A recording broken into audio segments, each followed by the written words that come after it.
पानी आए त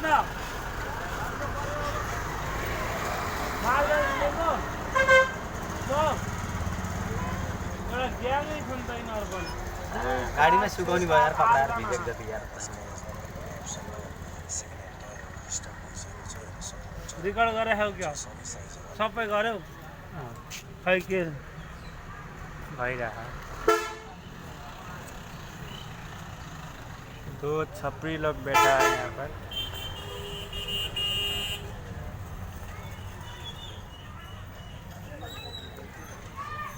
अटोवालाले दारू खान्छ बिहान बिहानै अटो चलाउन आउँछ दारू खाएर हेर्न बासै त मा हेर्दाखेरि मा छोरा जस्तो छ मलाई फाल्तु नबोल छोरै त हो नि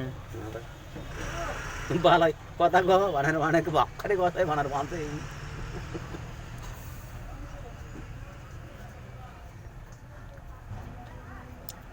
त्यत्रो ठुलो खोर रहेछ यार यसो कुखुरा हाल्नु पर्दैन नि कोइलेर हाले पनि हुन्छ